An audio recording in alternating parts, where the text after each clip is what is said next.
¿Qué tal amigos de Mototemáticos? Bienvenidos a este nuevo encuentro. Ya no es podcast porque al final todos tienen podcast.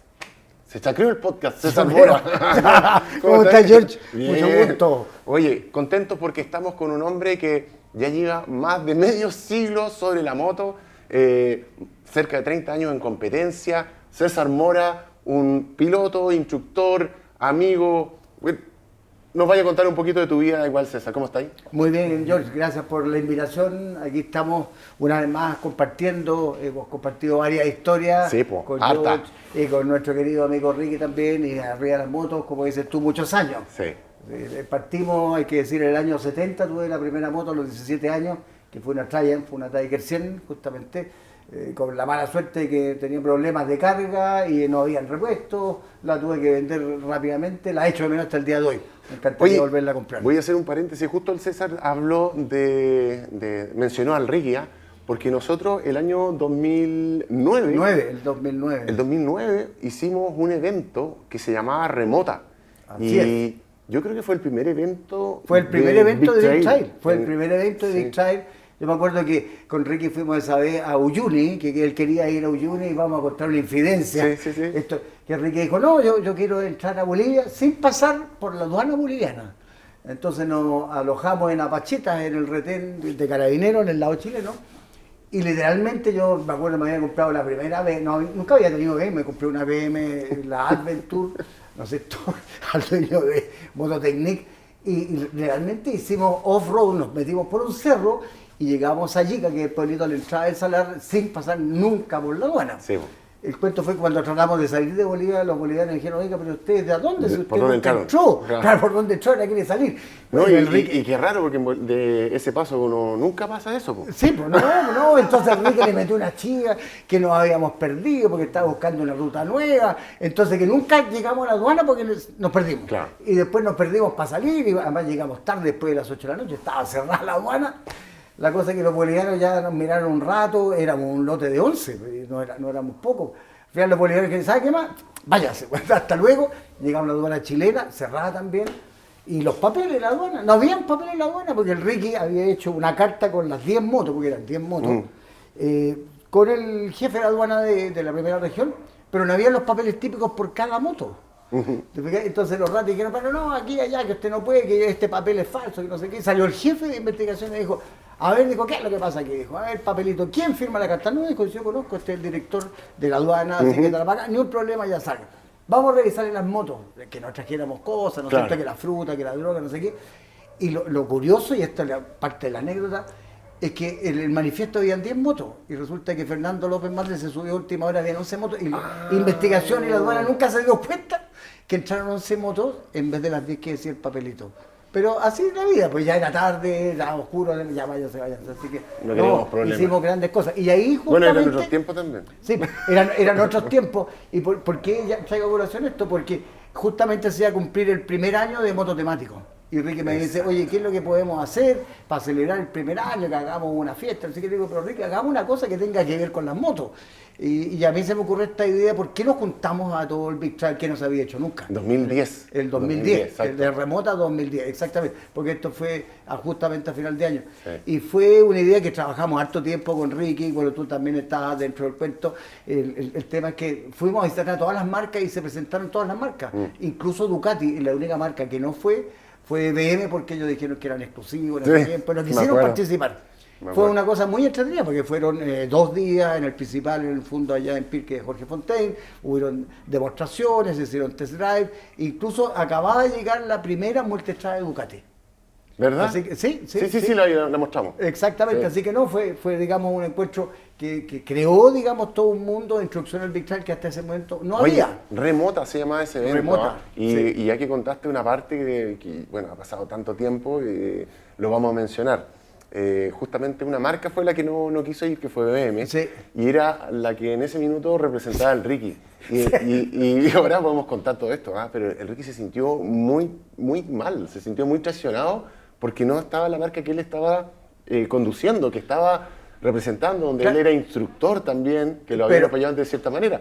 Pero dentro de todo esto que él quería hacer, que era lo que significaba mototemático, que era abrazar a todas las marcas, a todas las razas, faltaba la marca. Exacto, pero podemos contar Sí. ahora, después de tantos años, ¿no es cierto? Han pasado 15 años, ya había un pequeño impasse entre BM con Ricky, porque BM, digamos, no le daba nada fuera de pasarle una moto con algún descuento, Claro. seguramente, ¿no es cierto?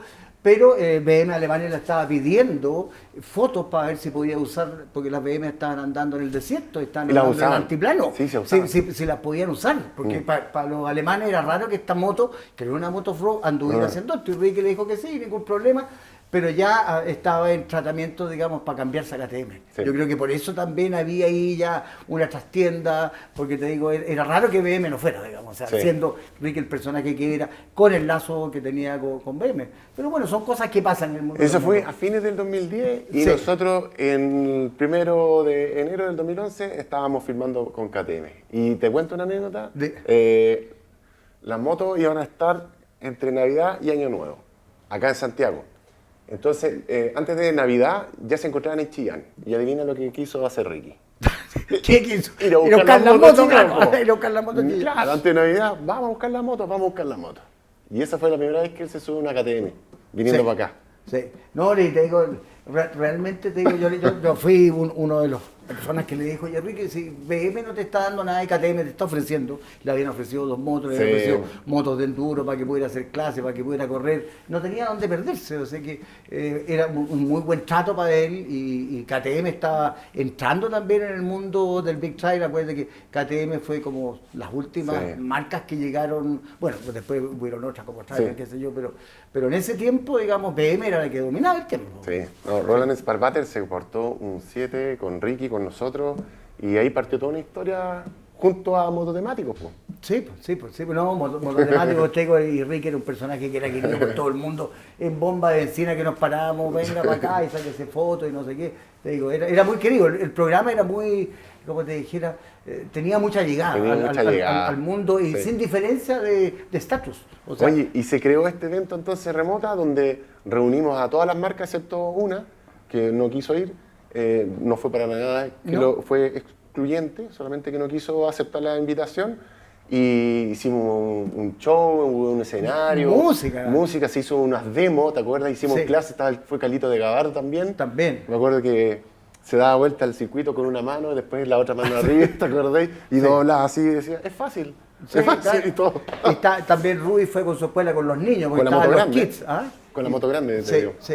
Así que no, fue un evento muy bonito, Sí. yo tengo muy buenos recuerdos de eso. Y te digo, eso marcó un poco la entrada del Big Trail al mundo aquí en Chile, porque te digo, hasta ese minuto habían cosas como por aparte, pero esto fue la primera cosa pública, así que muy agradecido y de haberlo hecho y haber trabajado en eso. ¿Y te acordáis la anécdota de las cuernas? No. Con la cuerna que era de Limota. Ya. El Ricky quiso pasar el cauce ¿Ya? y estaba muy alto. ¡Ay, se quedó en la mitad! y se quedó en la Se quedó en mitad. la mitad del Y chanqui, ¿verdad? Y no podía salir. ¿Verdad? Me acuerdo. Oye, ya, socio, ayúdame. Vete que me te meter adentro. Como Me- dos nos metimos a sacarlo. Me acuerdo, claro, el chanqui estaba lleno, se quedó en la mitad. Y la moto le echó agua. Claro. Bueno, Sí. salió carito en la demo. Sí. Oye, César, bueno, en parte yo quiero contarte de que tú nos ayudaste en esa... No ayudaste, tú lo hiciste casi el remota, porque tú haces eventos. Sí, y con los eventos es que llegan las motos. Exactamente, sí, bueno, yo estoy muy, para mí era muy parecido a lo que yo hago, porque yo me dedico, yo diseño y construyo y armo estampas de empresas extranjeras. Trabajé muchos años para el gobierno, 26 años para el gobierno de Chile, por Chile, por todo el mundo. Entonces, armar un evento para mí era lo más sencillo que había, o sea, era parte del tema.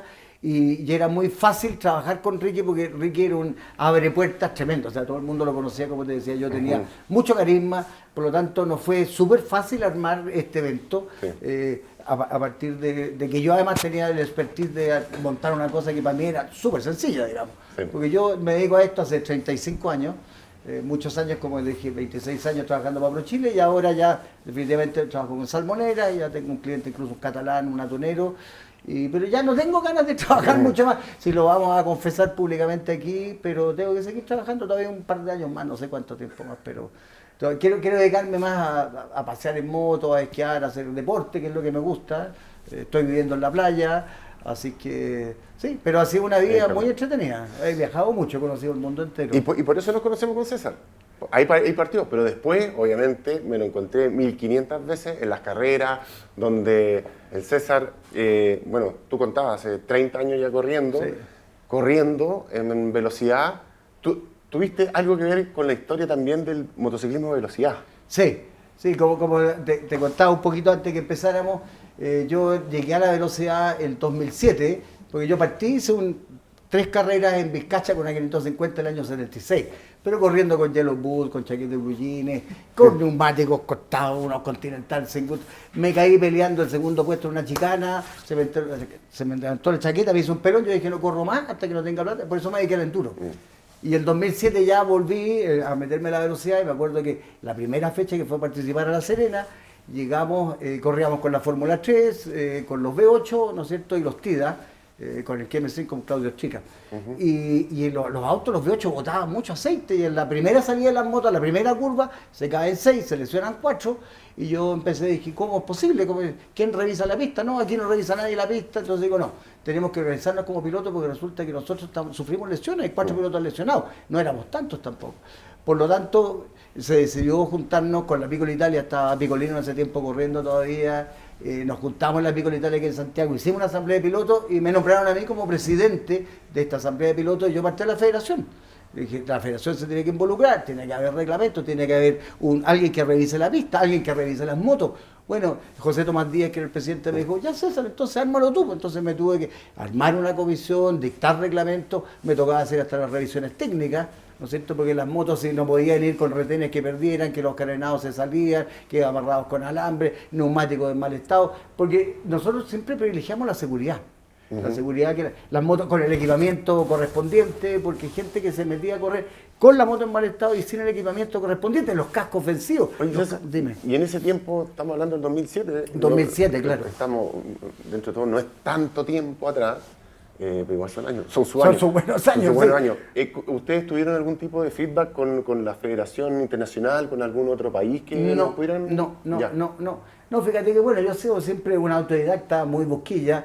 Y rápidamente empecé a buscar reglamentos de la FIME, realmente la Federación Internacional de Motociclismo, que no se pueden aplicar evidentemente todos aquí porque son bastante más complejas afuera, pero sí por lo menos armamos una buena parrilla de reglamentos donde, por ejemplo, estaban estipuladas cuáles eran las penalizaciones, porque muchas veces alguien comete una falta, pero ¿cómo lo penaliza? No, es que puede ser, no, es que yo quiero esto. No, señora, aquí hay un reglamento que dice, si usted no salió, tiene tanta penalidad. Si usted cometió esta otra infracción, tiene tanto, y está todo estipulado porque es mucho más fácil trabajar así. A mí me gusta, yo por mi pega, yo tengo que lidiar con las estructuras administrativas de los países de todo el mundo. Y tú tienes que saber adaptarte a un reglamento del centro de posiciones. Exacto. Por lo tanto, los pilotos tienen que tener un reglamento por el cual poder guiarse y cumplir la norma. Es lo más sencillo. ¿Y los pilotos cómo lo tomaron eso? Al principio no lo tomaron muy bien, porque no habían revisiones técnicas, cualquiera corría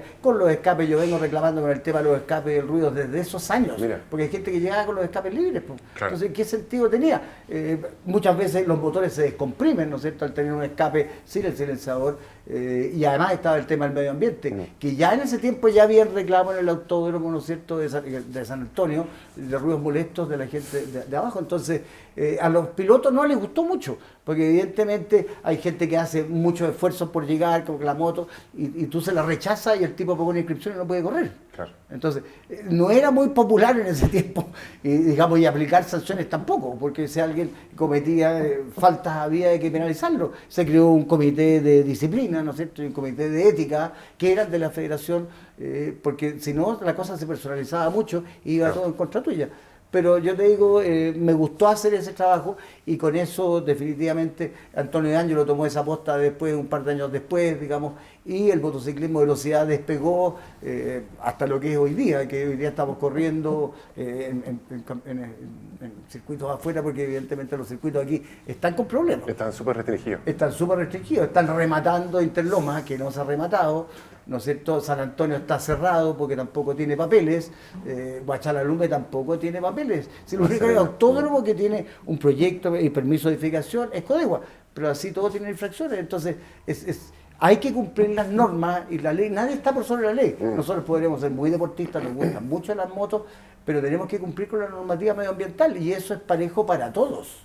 Entonces es importante, y aunque la gente no le guste, la gente dice no, que el ruido, que no sé qué, pero si hay una norma no podemos infringir la norma. Si no nos quedamos sin deporte, que es lo que está pasando hoy día. Tenemos 2 autódromos con serios problemas, con multas, otros clausurados, otro que se está rematando. Entonces es importante. Es importante. Oye, ¿qué contraste hay con respecto a Argentina, donde en cada provincia hay un circuito donde el gobierno regional apoya tremendamente el deporte tuerca y acá estamos súper lejos, súper... Es que yo, este tema lo hemos conversado muchas veces. Sí. Resulta que Perón, en su minuto, Perón dijo el pueblo necesita pan y circo.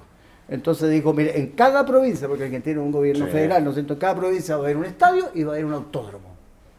Y ellos además han desarrollado una industria metalmecánica gigantesca. O sea, hoy día el TC2000 mueve neumáticos, carrocería, electricidad, chasis, motores. Sí. Ellos construyen motores, tienen preparadores a nivel mundial. Oreste Berta, uno de los grandes casos, y hay muchos otros, tienen muchos pilotos. Entonces, y tiene una cultura tuerca, cosa que nosotros no tenemos. Y se echa de menos, porque te digo, yo soy de la década de que íbamos a las Vizcachas, ¿no es cierto? De la década del 70, y en Vizcacha habían 10.000, 12.000, 15.000 personas. Sí. Corrían las liebres, teníamos el circuito, no había otro circuito. Acuérdate que el circuito de Interlomas se construyó para la Fórmula 3 Internacional en esa década del 70, pero no había más, digamos.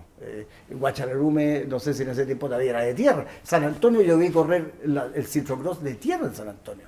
Entonces, venimos remando de muy atrás, a pesar de que hemos sacado, como yo he escrito, porque yo escribo en el S-Motos también, hemos ido sacando pilotos. Muy buenos pilotos a nivel de enduro, porque tenemos un escenario para el enduro espectacular.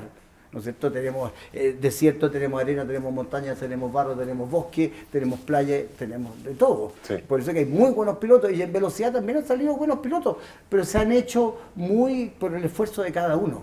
O sea, y eso se echa de menos, que no haya una cosa oficial, no hay un apoyo de parte de la federación o la federación que haga convenio o la empresa privada. Hoy día tenemos pilotos con mucho talento que les cuesta una fortuna de sus propios bolsillos poder salir a correr. Y te digo, así es muy difícil que se pueda desarrollar una actividad como el motociclismo de velocidad. Bueno, muchos pilotos chilenos también fueron a correr a Argentina, o sea, el caso de mismo Freddy Valderrama para atrás, exacto. Vicente Leguina, exacto, Maxi Cheik también, sí, por supuesto. Argentina tiene un campeonato que es súper competitivo, sí. Tiene pilotos que son realmente agresivos en su manera de manejar. Bueno, Vicente fue un referente dentro del tema, ganó un campeonato en Argentina también, así como lo ganó Maxi, sí. ¿No es cierto? Y es un medio súper competitivo. Sí. Y tienen autódromos que nosotros aquí nos encantaría tener, aunque sea el autódromo de San Rafael. Sí. O sea, tienen 2 autódromos a nivel mundial, que es Termas de Río Hondo, sí. y el Villicún en San Juan.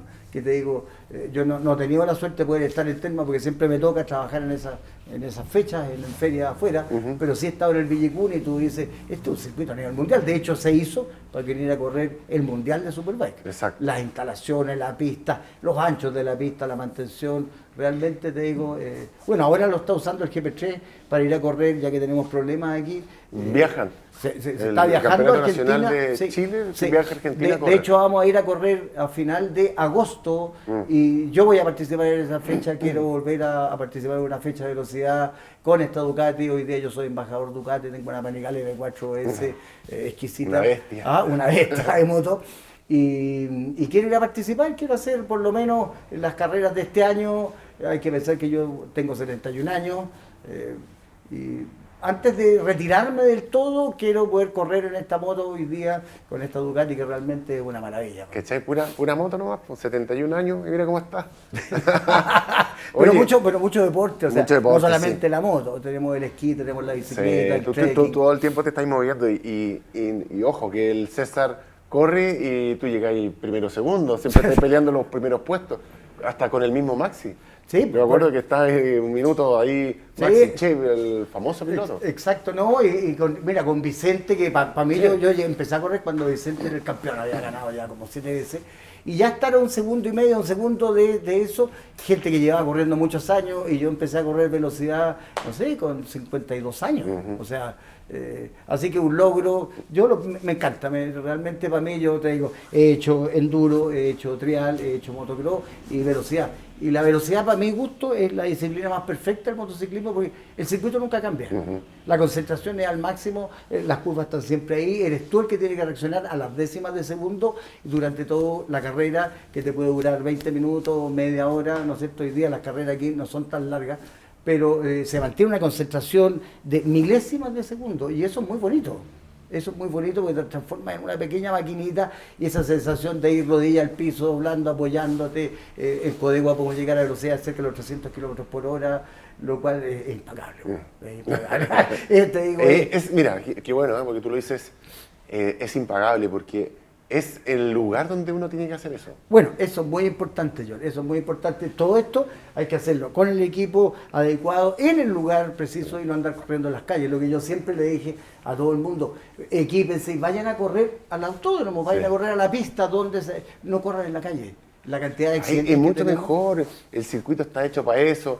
Ahí van a aprender a doblar de verdad, no en una curva aquí en una carretera, puede haber un mure, puede haber tuerca, pero hay una cosa que es más importante todavía. Un camión parado. Claro, los circuitos están hechos con radios de curva para hacer que sean difíciles. O sea, tenemos chicanas, tenemos horquillas, tenemos curvas ciegas, y resulta que en la carretera, donde la gente dice, no, vamos a ir a pistear a la cuesta, a la Dormida, a la Cuesta de Barriga, no sé dónde, no sé qué. Por ley, las carreteras tienen que tener radios de curva muy abiertos, no pueden ser cerrados, por lo tanto no van a aprender mucho. Claro. El circuito justamente es todo lo contrario. O sea, yo te pongo un radio de giro trabado, cerrado, casi de 180 grados y con poco radio de giro, muchas veces incluso con contraperalte, para probar lo que tú manejas. Exacto. O sea, te tengo que hacerlo difícil para que realmente demuestre lo que vale y en las carreteras es todo lo contrario, entonces no tiene ningún sentido. Y como dices tú, puede haber un camión parado, puede estar la mancha de petróleo, ¿no es cierto? Un animal, lo que sea, hemos tenido muchos accidentes y hemos tenido muchos muertos también, hay que decirlo. Petróleo. Por lo tanto, hay que llamar a la gente que vaya a practicar este deporte de la velocidad en los lugares donde se practica. Y lo van a pasar mejor, lo van a disfrutar mucho mejor, van a conectarse lejos mejor con su moto y van a poder hablar con un respaldo, es decir, yo doblo realmente. Sí, realmente. ¿Cuánto te demoraste en este circuito? Pero no es hacer la cuesta. La cuesta, hacer una cuesta por tiempo es muy variable porque hay muchos imponderables, hay vehículos, hay a lo mejor llovió, a lo mejor hay petróleo, etcétera. Entonces, animales. Hay una serie de cosas que no son válidas. En un circuito, vale, pues, ahí sí. Ahí me saco el sombrero por esos pilotos que van a contar el tiempo que hacen la vuelta. Y con el equipamiento, te digo, yo no me subo una moto de velocidad si no me equipo, me pongo mi buzo, casco. Hoy día incluso estoy corriendo, ya me compré un chaleco de airbag, sí, porque yo en 2008 tuve una caída, justamente corrí en una Suzuki, no tenía control de tracción, tengo un par de fierros y 8 tornillos. ¿César está corriendo con un chaleco eléctrico o con tirante? No, es un chaleco eléctrico. Un chaleco que es de Alpinestar. Que es por fricción. Por inercia, ¿cierto? Es por inercia, claro. Es un sensor. No, tengo también, me compré hace mucho tiempo en Europa, cuando hacía los tours, uno que tú te amarras a la moto y cuando sale se va a inflar, pero eso es por afuera. Sí. No, este va por adentro y tiene incluso 2 botellas, se infla por adelante y por atrás. No, es el AirTech 5 de Alpinestar. Es por dentro del mono. Es por adentro del mono. Mira. Y el mono también, hay que decirlo, hoy día los trajes tienen que tener toda una zona de expansión en los costados, elasticada, porque resulta que este Airbest se abre, ¿no es cierto? Y si no tiene espacio te quiebra las costillas. Te quiebra las costillas. Te quiebra las costillas porque es muy fuerte. Sí. Es como un airbag cuando se te revienta, digamos, en el volante, que si no estás bien agarrado te pega en la cara y te puede quebrar la nariz. Te puede Exactamente, romper. Te puede dejar inconsciente. Oye, importante el tema del airbag. Hace muchos años no era obligatorio utilizar el casco. Y yo creo que, no sé si tú alcanzaste a andar sin casco en moto. No. ¿Siempre con casco? Siempre con casco. Hubo gente que obviamente no era obligatorio y anduvo sin casco. Y después se demostró, obviamente, que el casco es vital. Y hoy día el airbag es algo que se está considerando un accesorio de seguridad vital. O sea, utilizar un airbag te puede salvar de daños severos en la Así columna es. vertebral, Así es. en daños en los órganos, qué sé yo, etcétera, etcétera. Entonces, recomendable, el César está hablando de uno eléctrico, ¿cierto? Que el Sí. Alpine Star, ¿cuánto se llama? Es el Alpine, el Tech 5. El Tech 5. El Tech 5, sí. Yo ocupo uno que es externo, que es Ya. el Hiter, Sí. es un japonés que va con tira, sí. a la moto. A la moto. Y también no lo he ocupado, gracias a Dios, pero sí en demostraciones he hecho la prueba y, ¿Y lo has tirado? Sí. lo hemos activado. Y es igual que te abracen dos Dos gigantes, osos, dos osos. pero así apretados. Sí. Y te sentís así Sí. y te endereza el cuello, te afirma el casco y Sí. sientes un abrazo gigante. Y dura como 5 o 10 segundos y se empieza a Y se desinflar. empieza a desinflar, sí. Oye, y ya que estamos tocando este Sí, tema, seguridad. seguridad, me gustaría hacer un alcance, porque tenemos aquí los jarlistas que es una moda, porque nosotros copiamos lo que viene de Estados Unidos, estos cascos de basilica que no sirven realmente para nada, pero realmente para nada. O sea, te digo, hay gente que se ha caído con cascos, incluso abatibles, sí, po. los abatibles que lo han llevado arriba, se han pegado en la pera, compadre, y se han metido la mandíbula para adentro y se han muerto. Entonces, el casco integral es el casco que hay que usar para andar arriba de una moto. Ahora, si usted quiere hacer un show de off y salir a pasear, que todo el mundo lo reconozca aquí en la ciudad, es un riesgo gigantesco. Sí, porque no te protege nada. Yo conozco dos casos. Una persona que iba con su casco abierto, abatible, y en un semáforo se pasó una camioneta de largo y él me contaba que iba a 50 y no alcanzó a frenar y le pega justo al marco entre el vidrio de la camioneta y la unión de la puerta con la otra puerta. Ya, en el ¡Poc! pilar. Y se rompe la mandíbula. Y el otro, que es un caso que lo contamos también, que fue muy lamentable, que fue un piloto que iba con su casco abierto y un vehículo le pega un cortecito. Él iba en una Harley y cae en la vereda, se pega en el borde y le hizo un daño a la médula y quedó parapléjico. Sí, por eso te digo, no, se tiene que haber un casco integral. Y la otra cosa que me gustaría recalcar, porque ahora hace mucho frío, pero tú ves en el verano a la gente andando con chalas, en short y en polera de manga corta. Sí. Y ahí me acuerdo mucho de nuestro amigo Ricky, que siempre decía, ¿y la chaqueta? ¿Dónde está la chaqueta? Sí, bueno. Y la chaqueta, sí, hay que andar con la vestimenta adecuada, porque te digo, el pavimento es tremendamente abrasivo. Sí. Te caes y es una quemadura gigantesca. Entonces, ¿qué cuesta andar con la chaqueta, con un botín por lo menos de media caña, o un zapato directamente, o una bota, un pantalón, ¿no es cierto? Guantes, muy importante, guantes, y un casco integral. Es lo que hay que usar para poder, digamos, estar seguro en la calle, porque nadie está exento de riesgo, como dices tú. Hay gente que se pasa las luces rojas, hay gente que pisa una mancha de petróleo, hay gente que frenó de improviso y chocaste. Entonces, y se lo dice el doctor Mortis, como escribo yo, exacto. en la S-Motos que lleva rodando por siglos arriba de las motos. Yo te digo, Oye. imagínate, son casi 55 años que 55 llevo años. andando en moto, en la calle, en carretera, haciendo tours, corriendo, y te digo, siempre me he cuidado, y es muy importante. No, mira, ¿qué más validez tiene la experiencia? ¿Qué más validez tiene? Y lo que dice César, el cemento es una lija, pero la lija más Heavy. heavy que pueda existir, que te la pueden restregar en el cuerpo.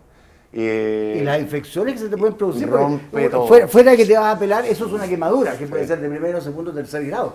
Y el pavimento, ya sea el asfalto, hay tierra, hay cuento, se te puede infectar, te puede agarrar un tremendo problema. Sí. Entonces, ¿por qué? Por no ponerse una chaqueta, no es que hace calor, cómprate una chaqueta de verano, porque hoy día tenemos que decir que tenemos ropa de invierno y ropa de verano. Entonces, use el equipamiento adecuado. Si usted se compró una moto de 10, de 15, de 20, de 30 millones de pesos, cómprese una chaqueta. Sí, pues. Hoy día tenemos aquí, estamos en Mercedes, Hay de todo. Hay de todo, y a precios súper accesibles. O sea, tenemos chaquetas aquí de Se puede. 99.000 pesos. Estamos haciendo propaganda, no, estoy diciendo que hay accesorios a buen precio, no tenés para que ir a comprarte un Revit, o no sé, un chaqueta Alpine Star, o qué sé yo. Mira, y por último, yo también lo sugería, hay gente que está partiendo, a lo mejor puso todas las luquitas en su moto. Pero siempre es recomendable que una parte de esa inversión vaya para la seguridad. Ok, metiste todas tus lucas y no te alcanzó ni siquiera para comprarte guantes, o un pantalón o una chaqueta. Hoy día tú vas a la ropa americana y llegan equipos. Claro, son feitos, todo lo que queráis, son equipos antiguos, colores como de los esquites, ¿te acuerdas? Aquí como morado. Bueno, no importa, pero son ropa de moto. Es ropa de moto, por último, ocúpala hasta cuando tengáis las lucas, pero ya vais protegido. Exactamente, o sea, te No digo... importa, dale, si existe. Y esa recomendación la han tomado algunas personas y dicen, oye, tenés razón. O sea, yo no tengo para gastarme, no sé, en una chaqueta que cuesta 100, 200, 300, 400 lucas, pero pueden haber 40 luquitas, Sí, pero claro. 30 luquitas, a lo mejor hasta usadas. Pero no, si te digo, yo me acuerdo cuando empezamos con esta cosa de la velocidad, ya definitivamente en 2008, presidiendo esta convención y diciendo a la gente, oiga, pero es que usted no puede correr, ¿cómo va a venir a correr con blue jeans? Entonces, vaya a la ropa usada y se compra un pantalón que le puede costar 10 lucas. Sí, bueno. Y se va a comprar una chaqueta que le puede costar 30. Y con eso vaya a estar protegido. O sea, es básico el equipamiento. Exacto. La ropa de cuero, la de cordura, hay otra, la Kevlar. Sí. Son ropas que sirven para la abrasión. espérate, Oye, César... Espérate, Sí. una última cosa, Sí. porque el tema de la seguridad para mí es súper importante. También tenemos que pensar cómo nos vamos a comportar desde el punto de vista psicológico arriba de la moto, que es otra cosa, porque todo el mundo dice... No me voy a poner un traje Superman con eso. Exactamente. Todo el mundo dice, no, usted sube la moto, le ataúd con ruedas, que no sé qué, que no sé cuánto. Todo depende cómo tú manejes la moto. Es muy importante, o sea, porque en el fondo la moto es una sola y va a depender del piloto cómo se va a comportar esa moto. Entonces, es una parte que hay que recalcar también, que no tienen que volverse locos arriba de la moto, sobre todo en la ciudad, que es un tránsito hoy día tremendamente agresivo. En los semáforos la gente se pasa con roja, dobla, señaliza a la derecha y dobla a la izquierda. Hay que andar siempre muy preocupado y eso depende de tu actitud arriba de la moto. Esa parte se habla poco del piloto, hablamos mucho del equipamiento, hablamos mucho de la tecnología, del chaleco ABS, de esto y lo otro, pero hay poca gente que habla sobre la psicología del piloto, sí, bueno. Y es súper importante. Y eso mismo lo que está hablando el César es como pensar cuando nosotros conducimos en qué es lo que puede pasar, en anticiparse a la jugada. Exactamente. Y lo que Ricky decía, conducir en futuro. Yo, por ejemplo, venía ahora para MX y te estaba escuchando y me estaba acordando de algún detalle que yo lo he cambiado harto. El tema de los semáforos, de que cuando te toca el semáforo en verde, no partir al tiro. Exactamente. Y mirar y asegurarte de que el auto se va a detener, el auto que le tocó roja. Y no importa si no es el auto, hasta no el miedo, no sé si es el miedo, es la precaución de que no nos encontremos con una desagradable persecución policial, que les da lo mismo si hay que pasar un semáforo en rojo, porque lo hemos visto mucho últimamente. Entonces, hoy día hay que fijarse en eso. Sí, no, de todas maneras, yo te digo, hoy día la calle es una selva. Es una selva. Yo que ya me fui a ir casi 2 años a la playa y vengo a Santiago una vez a la semana, te digo, es estresante ver cómo está manejando la gente, porque cada día hay más tacos, por lo tanto la gente se estresa más y es mucho más agresiva al volante. Y ya no estamos hablando del joven o el señor más viejo, estamos hablando de mujeres, de cualquiera. Sí. O sea, el estrés ha hecho que la conducción hoy día de automóviles es demasiado agresiva aquí en la ciudad.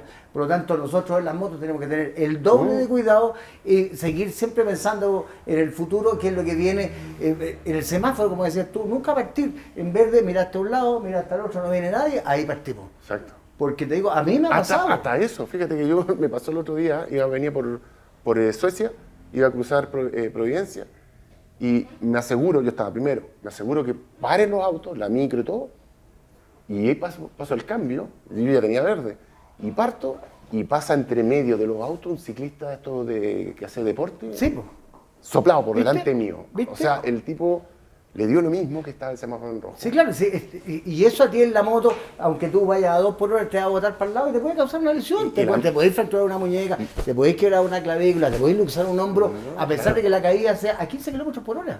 Exacto, y las motos salen rápido, pues ya... Exactamente. Es así. Como dice el dicho, César, uno se tiene que bajar de la moto y no la moto te tiene que bajar. Exactamente, sí, de todas maneras. Y eso también es muy importante en el deporte, porque poder, como tú mismo decías, este reglamento que se armó, donde se exigían implementos de seguridad para poder correr, al mismo tiempo permiten que es un beneficio para el mismo piloto. O sea, no tan solo el tema de la pista, que ustedes regulaban, la limpieza, qué sé yo, el mismo... espérate, voy a ir de nuevo. ¿cómo se puede decir? La seguridad en las condiciones de la pista, las condiciones de la pista, la pintura de los pianos, los parches que muchas veces se hacen. Exacto. Las condiciones de la pista para el piloto, eso es. Exactamente. Bueno, entonces dice... piénsalo tranquilo, piénsalo tranquilo.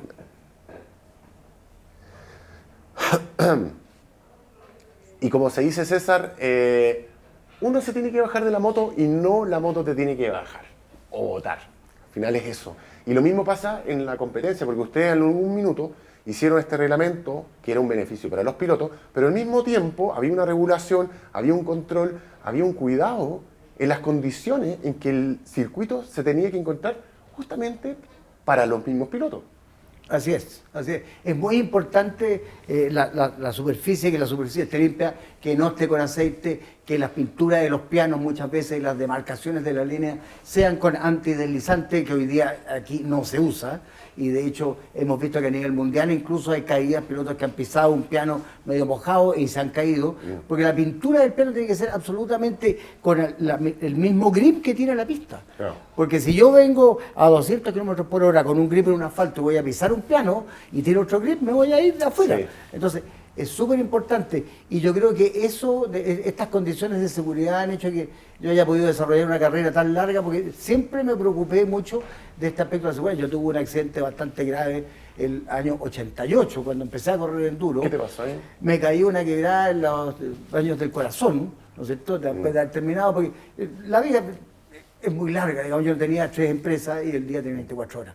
Llegué con un estrés tarde, en una camioneta que no era mía, me caí a ¿cómo se llama?, una quebrada de 9 metros, ahí me hice famoso en el mundo del enduro, conocí a Carlos Gabardo y a todo el mundo, ¿no es cierto? Y eso me hizo, bueno, tuve un corsé de yeso no me quiso operar, durante 3 meses, y volví a correr al año siguiente con este temor de no caerme nunca más, digamos, de manejar impecable, porque yo decía, capaz que me caiga de nuevo y me quede paralítico. Entonces, eso me hizo mucho bien en la cabeza. Por eso te digo, esta es muy cerebral y había que correr pensando en no cometer errores y en no caerse. Y eso me hizo ganar carreras y ganar campeonatos y estar siempre ahí arriba.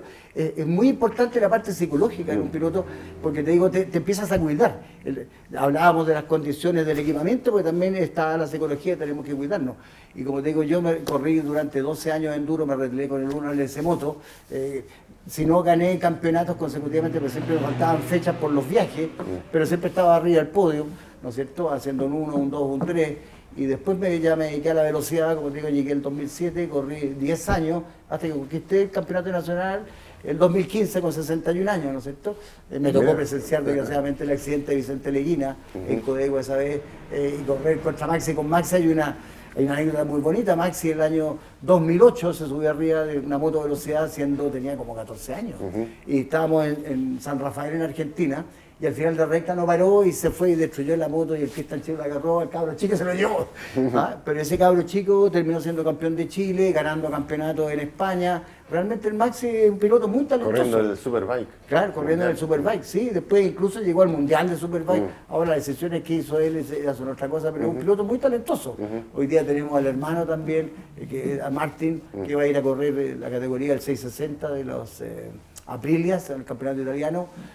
Tenemos una actividad relativamente saludable de velocidad, por lo menos hay competencia, a pesar de que no tenemos, estamos viajando afuera, y te digo, es una disciplina para mi gusto muy linda, digamos, me encanta, porque hay mucha técnica y además hay mucho equilibrio. Yo lo asimilo mucho al esquí, digamos, cuando vienen unos cambios de dirección, es lo mismo que venir esquiando en una pendiente, y a mí se me hace muy fácil, porque yo he esquiado toda mi vida, me gusta mucho.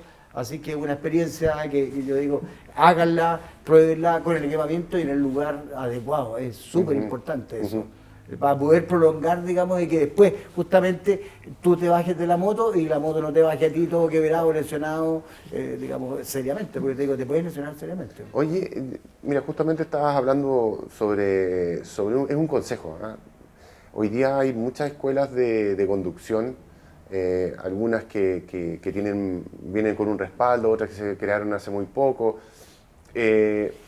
Para alguien que le guste la velocidad, ¿qué es recomendable? ¿Qué es lo que le recomendarías tú? Yo siempre les voy a decir, primero partan con una moto chica.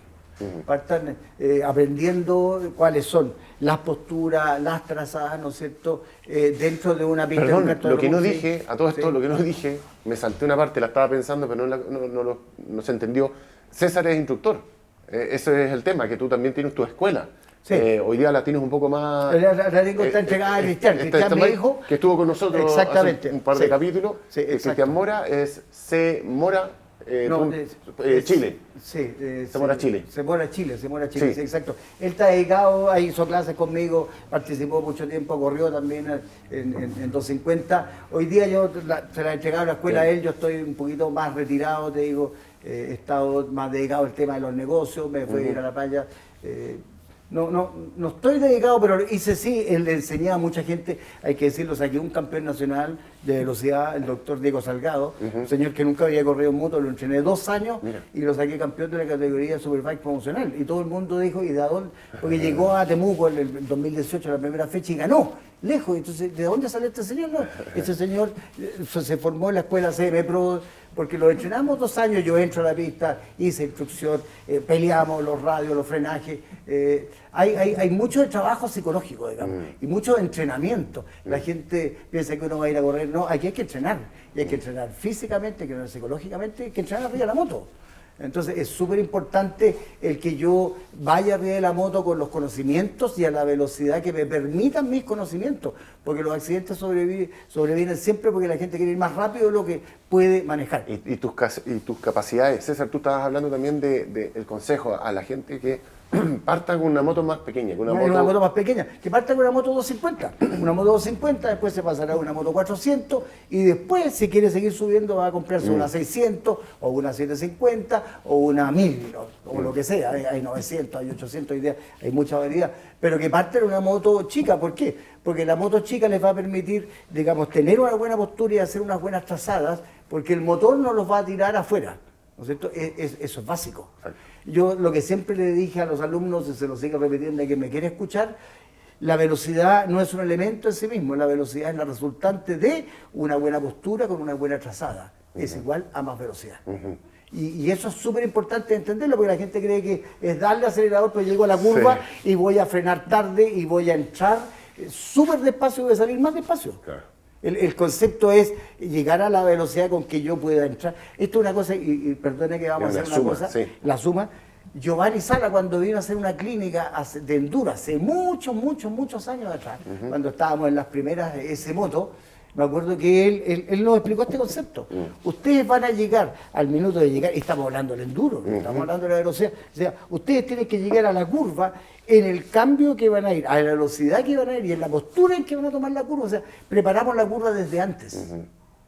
Por lo tanto, cuando yo vaya a llegar a la curva, estoy listo para darla y estoy listo para salir. El concepto en general que usa todo el mundo es tratar de llegar lo más adentro de la curva, frenar lo que más pueda, porque vengo muy rápido, pero ya me quedé sin la buena trazada, sin la buena postura. Perdiste todo lo y perdiste bueno que todo. Claro, tú creíste que ibas a ganar, pero al final perdiste mucho más. Entonces, eso es súper importante. Esto de prever lo que tengo que hacer antes de, pues ya estoy listo. Entonces, es lo mismo que decíamos, hay manejar en futuro, que es bastante más genérico, pero si yo te digo que antes de llegar a la curva tenemos que haber frenado, tengo que haber enganchado, tengo que haber desplazado el cuerpo hacia el lado, cosa que cuando yo entro a la curva con un soplido ya me voy a ir hacia adentro. Entonces, eso es súper importante, la preparación, y esa preparación es mental. Esa preparación es mental, no es emocional, no es mecánica, es el piloto. Y eso es súper importante, como los pilotos manejan la parte psicológica. Y tenemos ejemplos tremendos. Peco Bañaya, el tipo anda detrás de otras motos y la cabeza no le funciona. Si él anda solo adelante, a lo mejor no lo pilla nadie. Entonces, la psicología es muy importante. Es cómo se conduce el piloto. Ahora, si eso lo llamo a la calle, es bien claro. Es la concentración. El momento de nosotros ir a disfrutar de nuestra moto, no podemos tener nuestra cabeza en otra parte. Tenemos que concentrarnos en lo que estamos haciendo y conectarnos con la moto.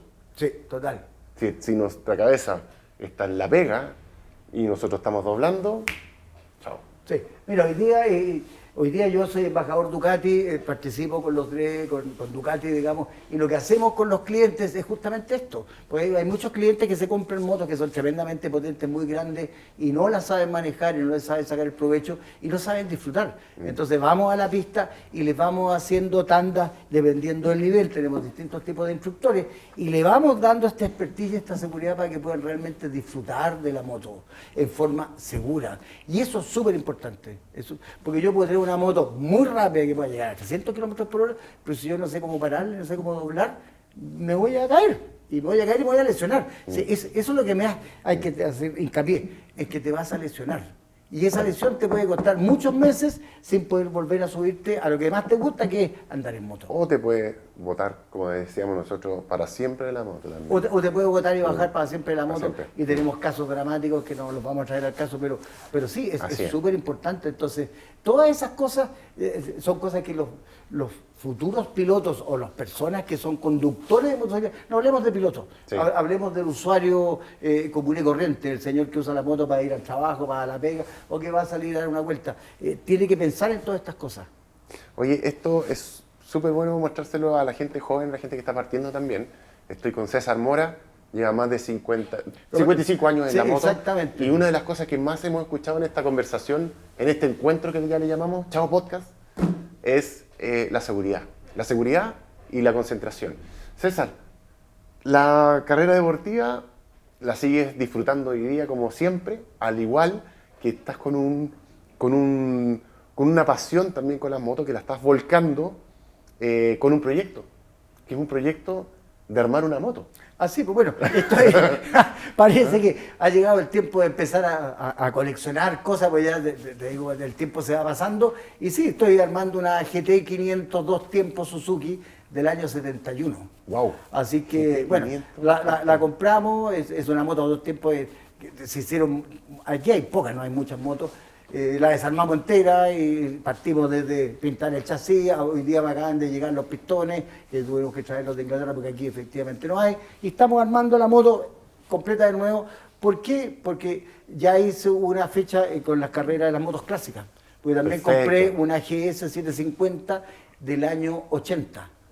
Para correr con las motos clásicas. Perfecto. Desgraciadamente no llegó nadie a esa fecha que en Quilpue fuera la primera, así que saqué la Suzuki, la GS XR1000 a pasear un rato, a sacarme las telarañas yo y a la moto. Pero esa es la idea, ir a correr con las motos antiguas. Lo siento, no te entendí bien. Con las motos clásicas antiguas, que te digo, se pasa muy bien porque hay muchos amigos. Ahí está el Jaime Bustamante, que es hermano del Caco, los dueños de Solo Motos, están todos los izquierdos con los cuales compartimos mucho tiempo corriendo enduro, está Natino, está Maino, que es un grupo de gente que se ha dedicado toda la vida a las motos.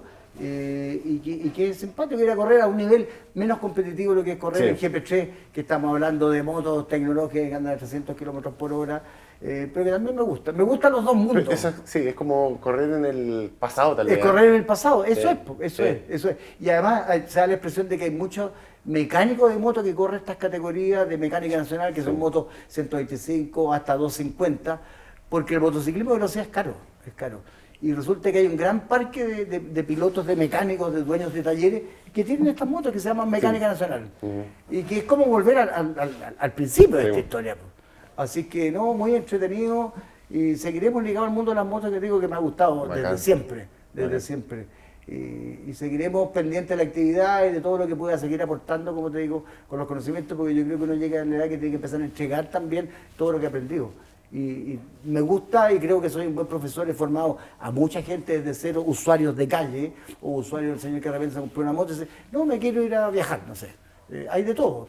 Entonces, pero con estos conceptos muy claros de cómo tiene que hacerlo para que no sufra accidentes. Está súper claro, aquí está la experiencia de César Mora. César, marcas que tengas que agradecer, aparte de Ducati Chile, obvio. Bueno, toda la vida, Metzeler, que estamos aquí en la casa de Metzeler, Jorge Herrera me ha apoyado toda la vida con el Causel, eso fue de toda la vida. Fui muchos años embajador de Suzuki también, mucho tiempo. Mi empresa, CM Producciones, básicamente a quien tengo que agradecer, que es de donde puedo tener todos los recursos para poder hacer esto. Y hoy día Ducati Chile, con la cual ya llevo trabajando varios años, de hecho fue muy simpático en esta remota, Llegó la primera multiestrada, me tocó hacer este test drive con la moto, que todo el mundo quedó bastante impresionado, porque la moto fue la primera moto realmente multipropósito con distintos cambios de mapeo, ¿no es cierto?, distintos cambios de motor, de amortiguación, y es una moto que hasta el día de hoy, digamos, sigue dando mucho que hablar. Ya sacamos las DCRX, ¿no es cierto?, están las B4S, son motos muy confiables. Ducati, para mi gusto, es el fabricante que más innova dentro del mundo del motociclismo. Hay que pensar que Ducati hacía motos de 50 centímetros cúbicos, de 175, hacía motos chicas, no llegaron a hacer motos grandes. Y Valentino Rossi, cuando fue, digamos, a Ducati, hizo que le hicieran una moto de nuevo. Incluso hay que pensar que las primeras Ducati no tenían chasis, era un motor colgado con dos ruedas. Él llegó a construir un chasis de doble liga, que se llama, que todas las motos japonesas lo tienen, y tampoco pudo andar, porque era distinto. Rossi manejaba de una manera distinta. Hoy día, en cambio, tenemos a Márquez, tenemos a Bañaya, tenemos a Martin, tenemos 7 motos Ducati corriendo hoy día y están reventando, digamos, las carreras, incluso en el Mundial de Superbike también, porque tecnológicamente son muy buenas, muy fiables. Tenemos mucha asistencia electrónica, hay que decirlo, porque no son motos como las antiguas, pero que funcionan muy bien, digamos. Entonces, son la fábrica más innovada. Es lo que yo escribo en el S-Moto también, y justamente en el último artículo hablo un poquito de esto. ¿Qué pasó con Yamaha? ¿Qué pasó con Honda? ¿Por qué Honda y Yamaha llegaron a estar atrás de la tabla como fabricante y como piloto? ¿Y quién está arriba? Hoy día está Ducati primero y después está KTM. Y Aprilia, que tiene menos motos, ¿no es cierto? Pero estamos hablando de motos europeas, de nuevo.